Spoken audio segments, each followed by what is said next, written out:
자, 이어지는 단원입니다. 용어의 정의 가고 있는데 다섯 번째 소공사부터 출발이죠. 자, 여러분 우리가 지금 정리하고 있는 용어의 정의는 아무리 강조해도 지나치지 않습니다. 반드시 암기하셔야 됩니다. 첫 번째 용어 중개에 대해서 공부하셨고, 두 번째 공인중개사 공부했습니다. 주의해야 될 것들을 방금씩 전달했죠. 세 번째 중개업의 정의도 시험에서 굉장히 잘 들어오고, 이 중개업은 글자가 세 글자니까 조건도 세 가지, 쓸데없는 걸 갖다 붙여도 틀리니까 글자 그대로 세 가지를 암기해야 됩니다. 네 번째 개업 공인중개사 개공사에 대해서 정리했는데, 이 개공사는 등록한 자로서 모두 세 종류가 있습니다 를 강조했습니다. 자, 그래서 이제 지금부터 다섯 번째 소공사에 대한 정의가 출발을 하는데, 소속 공인중개사도 아까 살짝은 했죠. 자격증을 취득하고 어딘가에 소속이 되어 있는 사람입니다. 이렇게 있는 건 우리끼리 하는 이야기고, 이해를 맞추는다면 여러분들은 시험용으로 반드시 이렇게 암기하셔야 됩니다. 자, 소공사란 개공사에 소속된 공인중개사 가로 열고 개공사인 법인의 사원 또는 임원으로서 공인중개사인 자를 포함해 동그라미 이를 제외하고라고 시험에 몇 번이나 들어왔습니다. 제외하가 아니고 포함하여 중개 업무를 수행하거나 수행 동그라미 개공사의 업무를 보조하는 자를 말합니다. 그래서 여러분들은 소공사가 탁 뜨면 사원 임원을 포함하여 업무를 수행도 하고 무하는 자다, 보조하는 자. 그래서 포함, 수행, 보조가 딱딱딱 있어야 됩니다. 언제든지 소공사는 사원 임원을 제외하고 출제했습니다. X 제외하는 게 아니고 포함하죠. 또 수행도 하고 보조도 하는데, 포함하여 수행하는 자를 말한다. 틀려요. 보조도 하기 때문에 빠지면 안 된다는 뜻이에요. 자, 포함하여 업무를 보조하는 자를 말한다. 당연히 X지. 수행도 할 수 있으니까. 그래서 반드시 세 단어를 익히는데, 여기 수행과 보조가 뜻이 다르니까 이게 빠지면 안 되겠죠. 그래서 수행이라는 뜻은 문서를 작성하는 것을 수행이라고 합니다. 자, 여러분 문서가 무슨 문서일까요?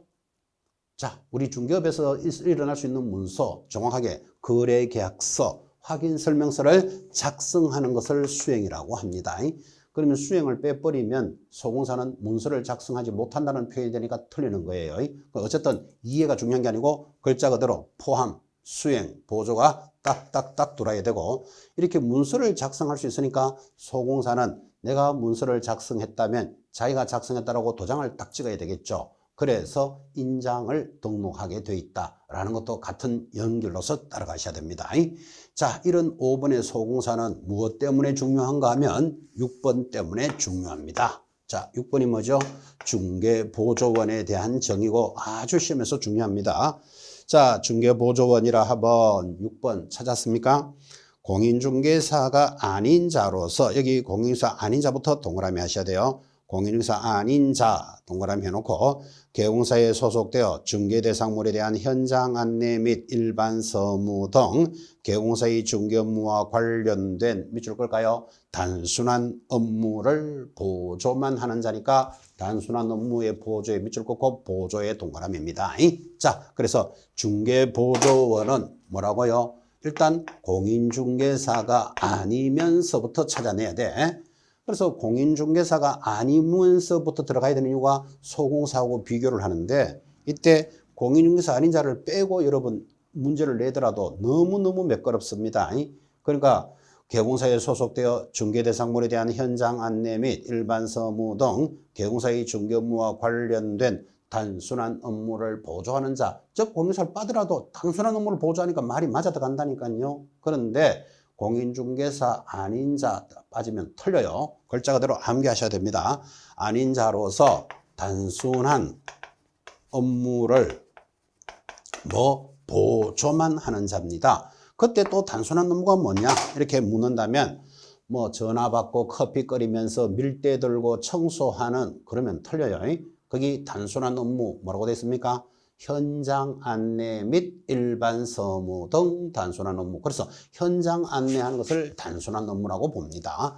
여기서도 참 문제가 많죠. 여러분 지금 현장에 나가보면 중개보조원이 현장 안내라는 말은 이 물건입니다. 이렇게 안내만 합니까? 이 물건에 대한 장점 뭐 이런 거 소개할까요? 안 할까요? 당연히 물건에 대해서 설명하겠죠. 그런데 설명하면 사실상 법에서는 위반이죠. 단순한 업무를 보조한다는 말은 현장만 안내하는 거예요. 현장을 설명할 수 있다고 들어오면 X 할 것도 찾아내셔야 되는데 지금 현장에서는 설명도 다 돌아가고 있다는 것도 이해하실 겁니다. 특히나 단순한 업무를 보조만 한다는 이 뜻에는 당연히 문서를 작성할 수는 없다. 이 말도 연결이 되어 있는 겁니다. 문서를 작성할 수는 없다. 그래서 중개보조원은 거래계약서, 확인설명서 등을 작성하지 못하죠. 왜? 작성을 하려면 수행이라는 말이 붙어야 되기 때문에 그래요. 자, 6가지 용어의 정의를 제시했고 아주 내용은 단조롭지만 우리 교재도 표시가 다 잘 돼 있죠. 예를 들어서 25, 26, 28, 31, 32에 기출했습니다. 이런 이제 출제된 빈도들이 표시가 나는데 책은 가까운 거 없지 예를 들어서 1, 2, 3, 4회 때까지 나왔는 거 다 적으려면 끝도 없죠. 그죠? 그래서 여러분 이걸 보면서 뭐를 느끼시는가 하면 이 용어의 정의들은 돌아가면서 하나씩 출제를 다 하는구나를 익힐 수 있는 내용입니다. 그래서 제2조 용어의 정의는 6가지를 반드시 암기하셔야 됩니다. 일단 암기가 되고 필요한 단어가 딱 있어진 후에 이제 이해라는 문제가 따라 들어갈 수도 있겠죠. 반드시 6가지 암기할 것 아주 강조했습니다. 자, 그렇게 해서 14페이지 이제 하단에 관련되는 핵심 판례들이 쭉 들어옵니다. 좀 가볍게 확인하시면 됩니다. 그래서 거기 1번 보시면 중개행위에 해당되는지 여부의 판단 기준 아까도 살짝 했지만 거기 1번 판례의 밑에서 두째 줄에 줄 거 봅니다. 중개업자의 행위를 객관적으로 보아 객관적의 동그라미 사회 통념상 거래 알선을 위한 행위라고 인정되는지에 따라서 판단해야 된다. 여기 객관적으로 되어 있는 것을 시험에서 주관적 이렇게 출제한다니까요. 그래서 이런 행위가 중개가 되느냐 안 되느냐는 자기가 주관적으로 판단하는 게 아니고 이런 행위를 몇 번 했고 어떤 모양을 갖추었는지를 객관적으로 판단한다는 취지예요. 객관적 정리 동그라미. 자, 일방 당사자의 의뢰에 대한 중개도 이 법상 중개에 해당하는지 여부 당연히 일방 당사자도 중개행위에 해당됩니다. 보통 이렇잖아요. 아파트를 팔아주세요 사주세요 하면 두 사람에게 이야기가 시작되지만 팔아달라는 사람만 있어. 그럼 살 사람은 없잖아요. 그죠? 그럼 다른 경우사에게 당신이 살 사람을 구해오세요. 이렇게 해서도 중개가 일어날 수 있죠. 일방적인 중개도 중개에 해당한다. 자, 15페이지 상단에 보면 3번. 자, 본인의 대리인이 해당하는지 여부에서 거기 셋째 줄, 3번의 셋째 줄 본인의 대리인도 의뢰인의 범주에 포함된다. 그럼 당연한 이야기고 아주 의미 있는 내용들입니다. 자, 남편의 부동산을 처가 와서 남편 대신에 아파트를 팔아주세요 할 수도 있죠. 그럼 처가 대리인이 왔으면 그 사람도 의뢰인의 범위에 당연히 포함되고 4번 동그라미입니다. 저당권 동그라미 해놓고 중개대상물에 해당한다. 별표 딱 찍으셔야 됩니다. 금전 소비대차의 알선 이런 어려운 말 의미 없이 저당권 중개할 수 있다. 동그라미. 자, 이제 5번도 살짝 가야 되는데 유치권이 중개 대상이 되는지 여부에 대해서는 거기 내용이 이렇죠. 5번 옆에다가 설정 X, 유치권의 설정은 안 된다는 뜻이에요.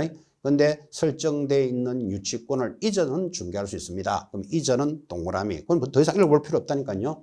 자, 5번 유치권이 중개 대상에 해당하는지의 여부는 어떻게 한다? 설정 X, 양도 동그라미 정의합니다. 그리고 6번 중개에 대한 보정행위가 상행위에 해당되는지 여부 당연히 상행위에 해당되고 자 7번 내려가시면 경매 개시 결정된 부동산에 대해서 중개 개입의 가능 여부. 자, 이 물건이 경매에 나와 있습니다. 경매되어 있는 물건에 대해서 내가 중개할 수 있느냐에 대해서 7번의 셋째 줄을 보십니까요? 중개가 개입될 여지는 없다. 까지만 정리하시면 되죠. 경매에 나와 있는 물건은 중개할 수는 없다. 8번 판례 권리분석과 취득의 알선이 중개행위에 해당하는지 여부에 대해서 우리 판례는 거기 한 장 넘기시면 됩니다. 16페이지로 넘어가서 제일 상단에 거기 8번의 마지막 줄에 보면 거기 중개행위에 해당한다고 해석합이 타당하다. 그런 것만 보시면 돼요. 이 중간에 있는 내용 복잡하게 볼 필요 없고 경매에 있어서 권리분석과 취득의 알선 행위도 중개행위에 해당한다라는 판례입니다. 됐죠? 9번 됐고 나머지 뭐 읽으시면 되겠죠. 그 크게 문제되는 판례들은 없습니다. 그렇게 해서 이제 용어의 정의에 관련되는 판례들도 여러분 가볍게 확인하셨습니다. 자, 이어지는 단원이 17페이지 제3조입니다. 중개대상물에 대해서 정리를 하는데 거기 중개대상물이 우리 법 제3조로서 거기 상단에 보시면 25, 26, 27, 28 한 번도 빠지지 않는다는 걸 느낄 수 있죠. 그래서 반드시 출제되는 단원입니다. 자, 그래서 우리 법 제3조는 개공사가 할 수 있는 중개대상물에 대해서 정리를 합니다. 여러분 우리 법조문에서도 많이 공부했습니다. 중개대상물 하면 일단 암기해야 될 것 토, 근, 입, 광, 공을 일단 암기하셔야 됩니다. 그래서 중개대상물은 모두 몇 개? 5가지가 준비되는데 토가 뭐지요? 토지, 근, 건축물, 입, 입목에 관한 법률에 따라 입목, 광, 광업재단, 공, 공장재단을 중개대상물이라고 합니다. 그래서 중개대상물은 토, 근, 입, 광, 공 익히시고 토지 건물을 한마디로 부동산이라고 부릅니다. 그러면 부동산은 중개대상물이 되는데 부동산만 중개대상물이다 하면 틀려요. 여기 있는 3가지를 부동산은 아니면서 부동산으로 인정해주는 준부동산이에요. 그럼 준부동산도 중개대상물이 된다는 걸 알 수 있죠. 자, 그래서 일단 제목 5가지 토, 근, 입, 광, 공 익히시고 부동산과 준부동산을 포함해서 중개대상물이라 합니다. 여기도 살짝 좀 조심한다면 모든 준부동산 하면 틀립니다. 왜 그런가 하면 준부동산이 제가 찾아보니까 한 20몇 가지나 됩니다. 준부동산 양이 많죠. 20몇 가지가 되는 중에 20몇 가지를 모두 중개하는 게 아니고 3가지만 되죠. 입목, 광업재단, 공장재단. 그러니까 여기도 모든 준부동산 하면 틀립니다. 이 정도는 이제 법 조문을 가지고 확인한 거예요. 그래서 일단 우리 중개사법으로 정해져 있는 토, 근, 입, 광, 공 5가지 물건을 제목을 기억하시고 자 이제 17페이지 상단에 가니까 이 중에서 토지는 어떤 성질이냐 교재가 이렇게 만들어줍니다. 자 17페이지 상단 1번 토지란 일정한 범위의 지면에 소유권이 정당한 이익이 있는 범위 내에서 상하에 미치는 입체적인 존재이다고 상하에 미치는 요거 중요합니다. 민법이 제시하는 내용입니다. 자, 우리는 토지를 땅이라 그러잖아요. 땅을 거래할 때는 저기서부터 여기까지 내 땅을 사겠다, 팔겠다, 거래를 할 때는 눈에 보이는 땅 껍데기만 사고 파는 게 아니라 그 위의 권리, 자, 땅 위의 권리를 지상권이라 합니다. 땅 아래 권리, 지하권까지를 포함해서 거래를 한다. 그래서 평면적인 거래가 아니고 입체적 거래다. 지금 그 말하고 있는 거죠. 자, 그래서 1번에 첫째 착하시는데 특히 주의, 대토권은 중개대상물에 해당하지 않는다. 제목만 잡으셔도 됩니다. 대토권은 대신해서 토지를 받을 수 있는 권리, 대토권인데 자, 대토권 중개대상이 될 수 없다는 것도 시험에 아주 자주 나왔어요. 그래서 대토권이 굳이 뭡니까? 라고 여러분 물어볼 필요는 없지만 제목만 잡으시면 되는데 대신해서 토지를 받는 권리예요. 예를 들어서 이 토지에 국가가 수용을 해서 아파트 단지를 조성합니다. 그럼 여기 있던 농민들은 할 수 있는 게 보상만 받더라도 농사 짓는 기술밖에 없잖아. 그죠? 다른 땅을 받아서 농사를 지을 수 있는 권리를 준다니까요. 이런 대토권이라는 권리가 있는데 대토권도 토지를 관리하는 거니까 이거 중개할 수 있느냐? 지금 이 문제잖아. 그죠? 대토권은 중개 대상이 되지 않는다. 이거 기억하시면 됩니다. 자, 셋째 줄입니다. 토지는 필지 단위로 거래함이 원칙이나 필지의 동그라미. 필지라는 말은 한 필지 샀다, 2필지 팔았다 이렇게 하는 거예요. 토지를 거래할 때는 1개 샀다, 2마리 샀다 그러는 게 아니라고 필지 단위로 거래함이 원칙이나 지상권 등 용익물권이나 용익채권의 설정은 분필하기 전이라 하더라도 줄 것입니다. 한 필 토지의 일부 위에 설정할 수 있는 예외가 인정되므로 이 경우에는 한 필 일부의 토지도 중개대상물이 될 수 있다. 자, 다시 정리하면 이렇습니다. 토지는 한 필 단위로 샀다 팔았다 해야 돼. 반필만 사겠다 이런 건 없어요. 한 필 단위로 샀다 팔았다고 한 필 단위로 소유권과 저당권이 설정될 수 있는데 지금 줄 것던 것들 한 필의 일부라도 뭐는 가능하다. 용익물권이나 임차권을 설정할 수는 있다. 그 이야기죠. 그죠? 한 필요 일부도 중개 대상이 된다는 게 시험에 잘 들어왔습니다. 자, 그 정도 정리하시면 되고. 자, 두 번째 물건으로서 건축물의 성질입니다. 그러니까 지금 이렇게 나가는 거죠. 이 토건 입광공이라는 물건 중에서 첫째, 토지의 성질은 했는데 토지는 필지 단위로 거래한다. 그럼 필지 단위로 거래할 때 한 필의 일부에는 소유권이나 저당권은 들어갈 수 없다니까요. 근데 용익물권이나 임차권은 가능하다. 그게 답니다. 자, 두 번째 이제 건축물의 성질은 어떻게 되는데 하고 들어왔고, 자, 건축물 하면 1번 토지에 정착되고 있는 건조물로서 토지와는 완전히 독립된 별개의 부동산이다. 그래서 우리나라는 토지 등기부, 건물 등기부가 따로 있듯이 별도의 부동산이 됩니다.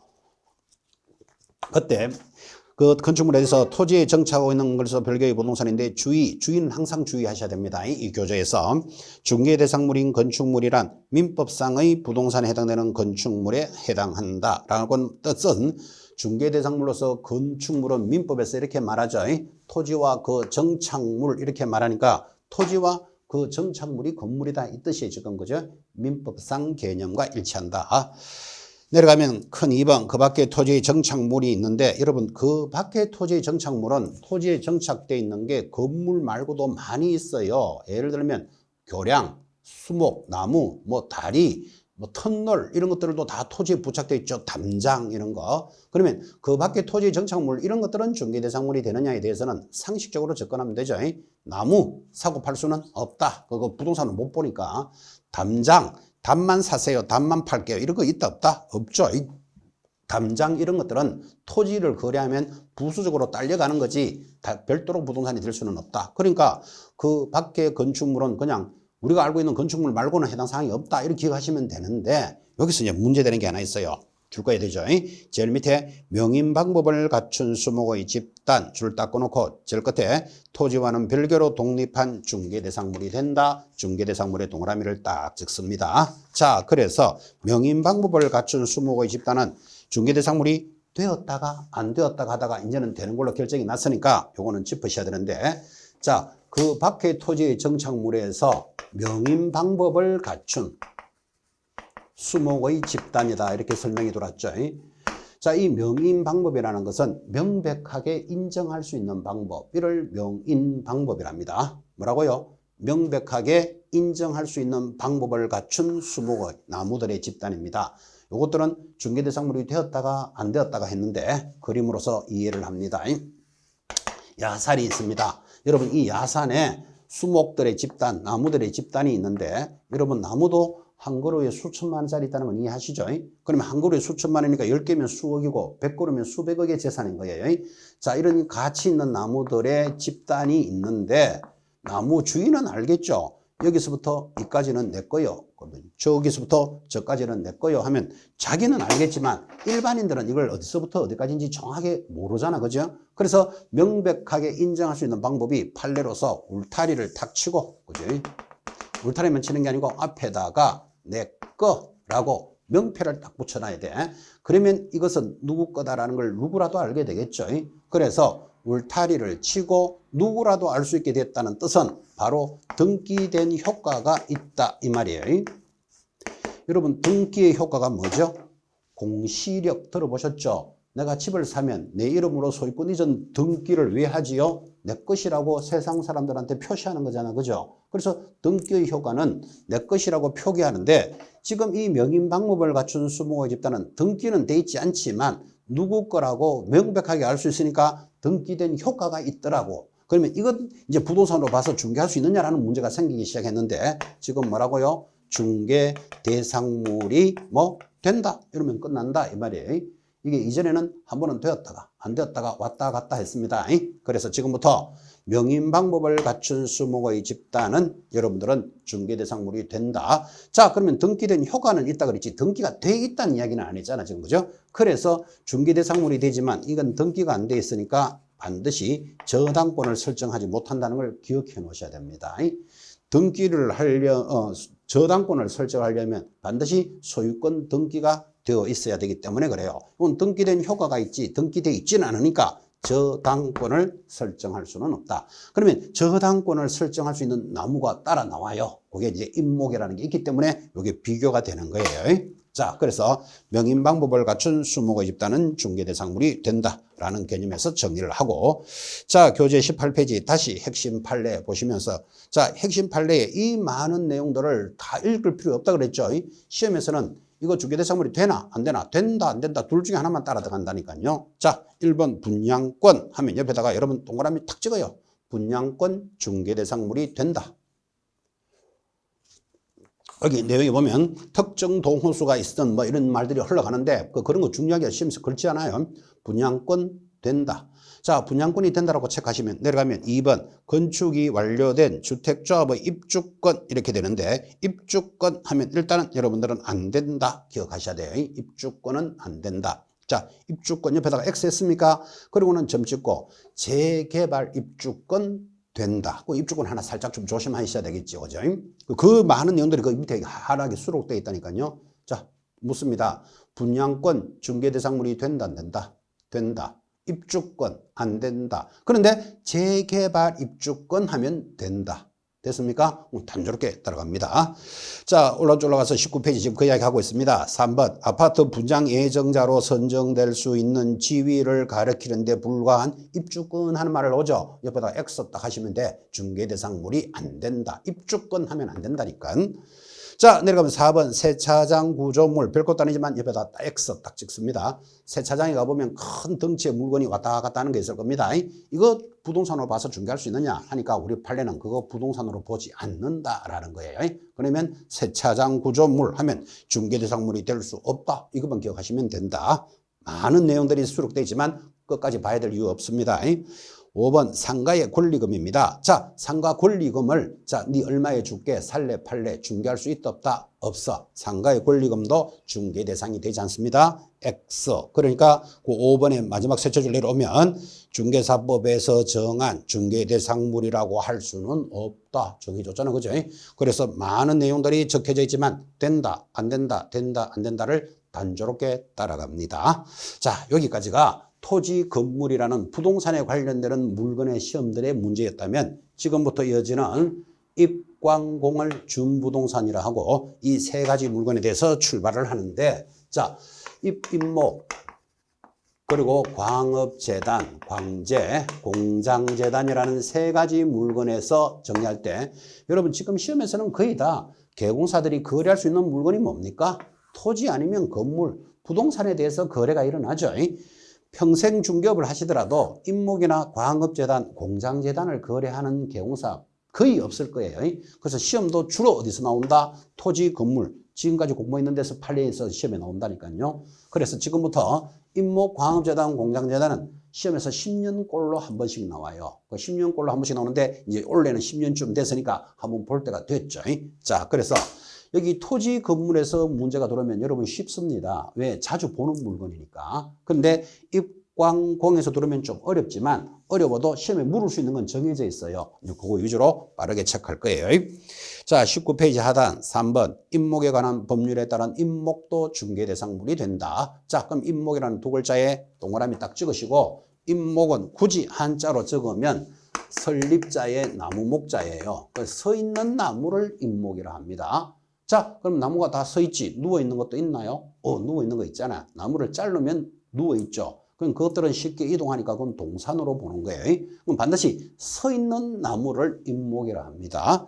자, 그러면 서 있는 나무가 입목인데 지금 여러분 건물 밖에 나가면 대로변에 양쪽에 나무들이 쫙 있는 거 보셨죠? 그 서 있는 나무들이 입목일까요? 아닙니다. 그런 것들은 가로수라 부릅니다. 구청이나 시청에서 관리하는 나무, 그런 가로수가 중개대상물이 되는 게 아니고 지금 우리가 공부하는 입목이라고 서 있는 나무들은 반드시 등기가 되어 있습니다. 등기되어 있는 것들을 입목이란다. 자, 그래서 첫 번째 줄 내려가죠. 토지에 부착된 수목의 집단으로서 소유자가 입목에 관한 법률에 따라 뭐 했다는가요? 소유권 보존 등기를 한 것이다. 등기되어 있는 게 입목이라니까, 그죠? 자, 소유권 보존 등기에 밑줄 딱 긋고 동그라미 1번 내려갑니다. 이때 소유권 보존의 등기를 할 수 있는 수목의 집단은 한필 토지의 전부이거나 일부이거나 생립하는 수목이 가능하며 수종, 나무의 종류나 수량에도 제한이 없고 천년림이건 식재림이건 관계없다. 그럼 이제 이 말은 이거죠. 나무를 등기를 하는데 이 나무는 어떠한 나무만 등기된다. 그런 규정은 없다 이 말이에요. 그 다음 이 필지에 있는 전부 다를 등기해도 되고 한 필지만 해도 되고 그래서 한 필의 전부도 되고 일부도 가능하다. 수종의 제한도 없다. 수량의 제한도 없다. 그렇게 읽게 가는 거예요. 자 2번 일단 임목등록원부에 등재된 수목의 집단만 임목등기가 가능하다. 그러니까 등록원부에 뭐 해라고요? 임목을 뭐부터 해놔야 된다? 등록을 해야 돼. 등록을 하고 뭐 한다? 등기한다. 그래서 이게 지적법에서도 여러분 배우는 거예요. 토지라는 성질은 등록이 되어야만 등기해 줄 수 있거든. 그죠? 임목도 등록된 놈들만 등기해 준다. 그 정도로만 기억하시면 되고. 자, 3번 임목 등기를 하였을 때는 이제 가장 중요합니다. 토지 등기 기록 중 줄 닦을까요? 표제부에 표시가 됩니다. 그러니까 이 나무가 등기가 되어야 거래할 수 있는 물건이잖아. 그죠? 그러니까 출제위원들은 이 나무가 등기돼 있나 안 돼 있나를 묻게 돼 있다니까요. 그러면 예를 들어서 우리끼리 나무를 뿌리에 등기를 한다고 칩시다. 그럼 뿌리에 등기를 해서 나무를 뽑아보니까 뿌리에 등기가 안 돼 있네. 다시 심어라. 이거 중개할 수 없네. 나무 다 잡습니다. 그래서 등기가 어디 돼 있느냐 물으면 이 나무가 서 있으면 그 토지 주소는 알잖아. 그죠? 여러분 이 토지가 서울 관악구 신림동 17번지라는 토지 주소를 아니까 그 토지 등기부를 딱 떼서 표제부에 보면 임목이 나타납니다.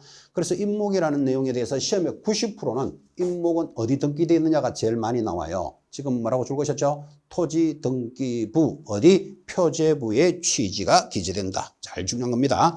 자 이렇게 해서 등기가 딱 되면 4번 임목은 부동산으로 보아서 다 자연스럽게 소유권 보존 등기가 됐으니까 뭐도 설정할 수 있다. 저당권을 설정할 수 있다. 그래서 소유권과 저당권의 목적이 된다. 줄 거고 5번 임목의 소유자는 토지와 분리하여 임목만을 양도하거나 저당권의 목적으로 할 수는 있다. 이런 이야기죠. 자 이제 임목이 서 있는 나무가 부동산에 딱 되면 여러분들은 우리나라는 이렇잖아. 그죠? 토지와 건물은 별도의 부동산이다. 맞습니까? 그리고 토지만 거래할 수도 있고 건물만 거래할 수도 있는데 만약에 집을 사는 사람이 난 땅만 살 거야. 아니 위에 있는 건물만 살 거야. 이렇게 할 수는 있는데 이렇게 하면 불편한 게 많죠. 그래서 우리는 일체성으로 거래할 뿐이지 별도로 거래할 수 있다는 건 이해하셔야 된다 이 말이에요. 그럼 임목도 마찬가지잖아. 나무도 토지와는 별도로 이 임목만 샀다 팔았다 할 수가 있다. 그러니까 똑같은 이야기를 하고 있는 겁니다. 별도의 부동산이다 라는 내용이에요.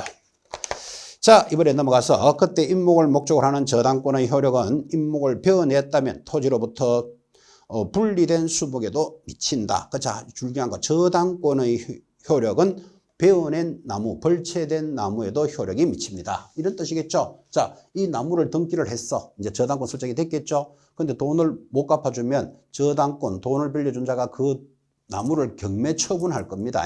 자, 그럼 경매 처분하는데 나무라는 성질은 다른 사람 땅에 이렇게 또 꽂혀 있으면 내가 낙찰을 받아도 내 권리를 행사 못 한다면 이거 받을 이유가 없잖아. 그죠? 그래서 지금 뭐라고 했는가 하면 저당권의 설정은 나무를 베어내더라도 저당권의 효력은 여전히 미친다라고 해줘야 다른 사람이 경매를 받을 거 아니냐고요. 그죠?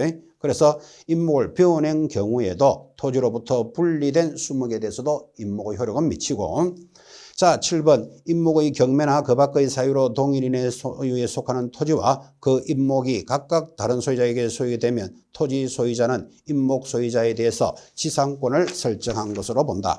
그때 지상권을 설정한 것으로 본다라는 뜻이 법정 지상권이 설정된다 이 말이에요. 토지 주인과 건물 주인이 다르면 법정 지상권이 설정된다는 거 아시죠? 임목에서도 토지와 임목이 별도의 소유자에게 연결되면 토지 소유자로부터 법정 지상권을 인정해 준다라는 취지입니다.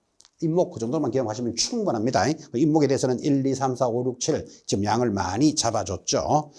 4번 공장 및 광업재단 저당법에 따른 공장재단, 광업재단 이거는 같은 법에 있는 거예요. 같은 법이 있으니까 물건은 두 종류지만 한 법으로 정리가 되는 거죠. 자 그러면 1번 일단 공장재단을 여러분 한 법에 있는 거니까 공장재단을 이해하면 좀 더 이해하기가 쉬우니까 공장재단이라는 것은 이런 물건입니다. 공장에 사용하는 물건이에요. 자, 공장에 여러분 가봤습니까? 어떤 공장이라도 가보면 공장에는 자, 공장을 구성하는 토지 있겠죠. 공장에 건물도 있겠죠. 여러분 공장에 당연히 기계 있겠고 기구도 있을 것이고 어떤 공장에는 포크레인 이런 것도 있겠죠. 또 공장에는 특허권 이런 권리도 있을 수 있습니다. 뭐 또 공업 소유권 이라는 뭐 권리도 있을 수 있고. 자, 그러면 공장에 사용하는 여러 가지 물건들인데 이것들이 부동산도 있지만 동산에 가깝잖아. 전부 다 기계, 기구 이런 것들, 그죠? 근데 기계도 수백억짜리가 있다는 건 이해되시죠?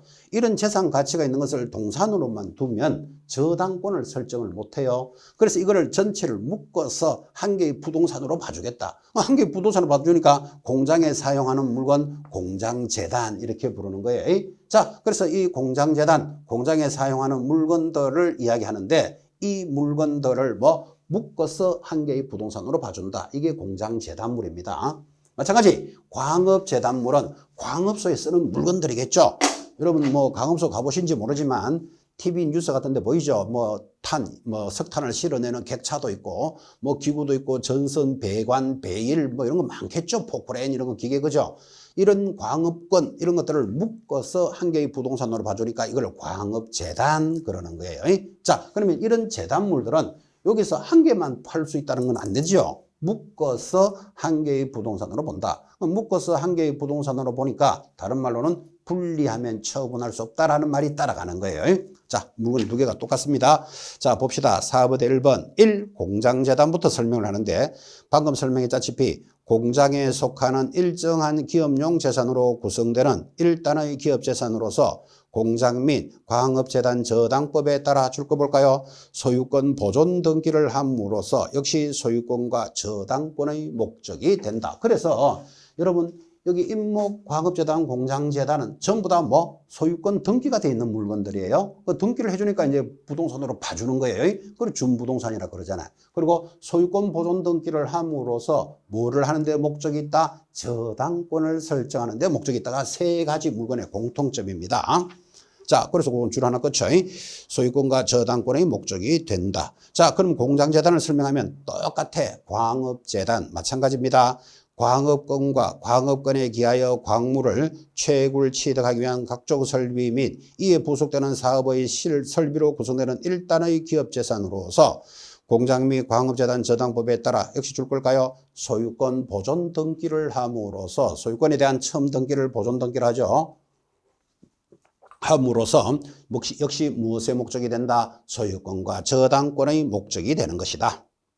그렇게 해서 공장재단, 광업재단을 설명했다면 시험에서 이제 그럴 수 있는 내용이 한 개가 따라옵니다. 2번 이런 공장재단과 광업재단을 효력해서 공장재단 및 광업재단은 한 개의 부동산으로 취급하므로 그래서 거기 있는 물건들을 묶어서 한 개의 부동산으로 봅니다. 그래서 한 개의 부동산으로 취급함으로써 공장재단과 광업재단은 줄 걸까요? 분리하여 처분할 수는 없다. 이거 시험용이죠.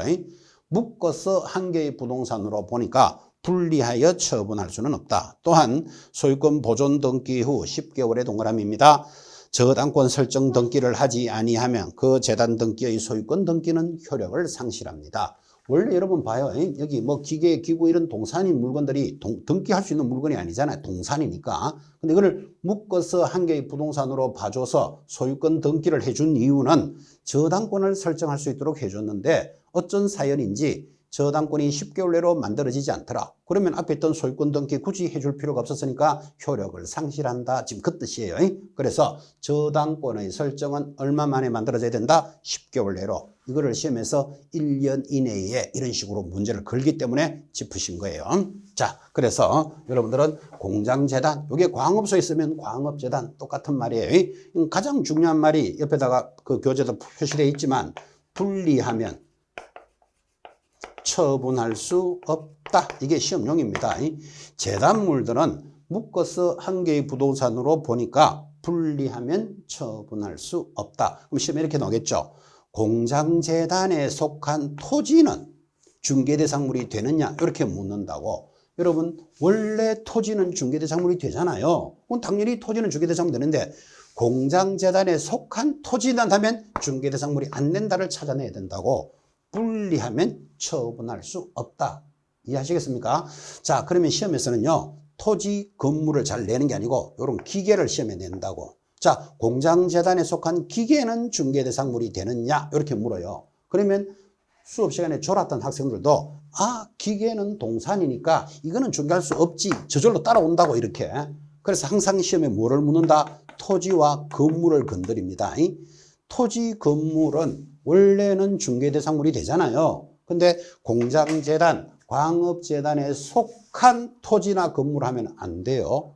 분리하면 처분할 수 없다. 이 말의 의미를 익히셔야 한다는 거고요. 이것을 우리는 재단물이라 합니다.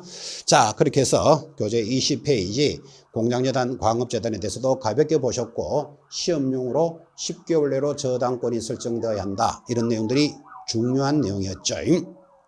자, 이제 총괄해서 교재 21페이지에 보시면 교재 21페이지에 있는 사적 거래가 불가능하여 중개대상물이 없는 경우 이거 보기보다 시험에 잘 나옵니다. 항상 우리 중개대상물 파트는 중개대상물이 되느냐 안 되느냐를 항상 물었으니까 아까도 지금 판례에서도 계속 된다 안 된다를 해오고 있었죠. 자, 1번 21페이지 상단입니다. 심화학습 1번 국유재산. 국유재산은 자 행정재산과 일반재산으로 구분할 수 있고 국유재산은 국유재산법에 따라 매각, 대부 등을 하지 못하며 원칙적으로 사건을 설정하지 못하므로 공용 폐지가 되지 아니하였다면 중개대상물이 될 수는 없다. 자, 그럼 이래 되네요. 국유재산 동그라미 놓고 마지막에 중개대상물이 될 수 없다. 동그라미 하면 되겠죠. 자, 대표적으로 여러분 국유재산 중에서 토지, 건물 예를 들면 남대문, 덕수궁 이런 것들도 아름다운 건물이죠. 남대문, 덕수궁이 건축물이지만 중개대상물이 되느냐 하면 당연히 안 돼. 왜 안 되죠? 국가 소유니까. 그래서 국가 소유는 중개대상물이 될 수 없다 이 말이에요. 여러분 주인 없는 부동산 있을까요?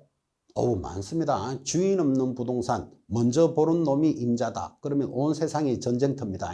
그래서 무주 부동산, 주인 없는 부동산은 국가 소유로 딱 정해놨어요. 그래서 같은 부동산 토지 건물이라도 주인 없는 부동산이다. 그럼 국가 소유니까 이런 것들은 중개할 수 없다. 그런 뜻이죠.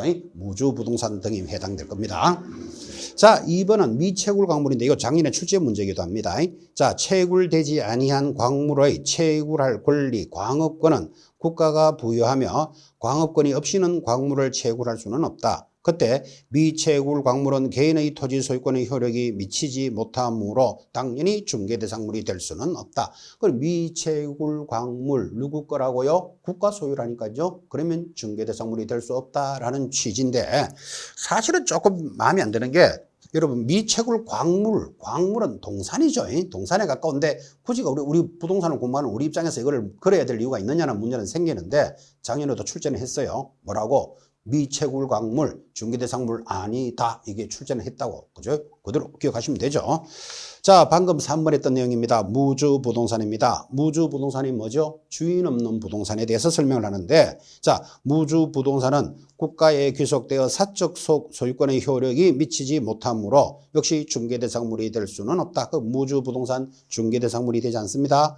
또한 공도로 공원, 공도로라는 게 아스팔트 길이에요. 아스팔트 길을 왜 여기서 나오는가 하면 그것도 토지잖아. 그 중개대상물이 되느냐를 묻는 거예요. 근데 공도로 국가가 관리하니까 중개대상물이 되지 않습니다. 공원, 국유, 공유재산이므로 중개대상물이 될 수 없고 하천법상 국가하천, 지방하천 또는 바다, 호수는 토지가 아니라 물이므로 중개대상물이 될 수는 없다. 그런데 중요한 거 줄 것입니다. 다만 사도 중개대상물이 됩니다. 개인도로 토지로서. 그 다음 공유수면의 매립 허가를 받아 준공검사된 토지는 사적 소유의 물건이므로 중개대상물이 될 수 있고 사인에게 속하는 개인 소유 하천은 거래가 가능하므로 중개대상물이 될 수 있을 것이다. 자, 그럼 지금 여러분한테 물어봅시다. 공도로 중개대상물이 된다 안 된다? 안 된다.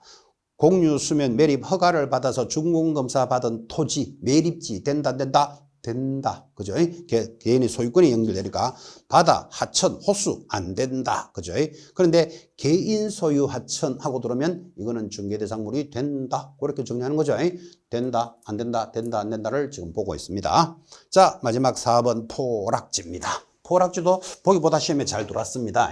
여러분 포락지 할 때 포가 쌓을 포, 생선 포 뜬다라는 말 들어보셨죠? 포, 떨어질 락, 모래나 좌갈이 떨어지는 땅을 포락지, 이것도 땅이잖아요. 이거 중개대상물이 되느냐에 대해서 포락지는 이렇게 설명합니다.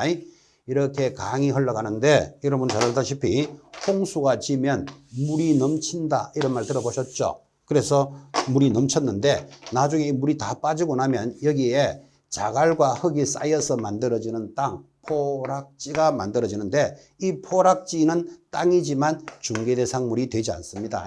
왜? 국가 소유로 사건이 소멸되기 때문에 그래요.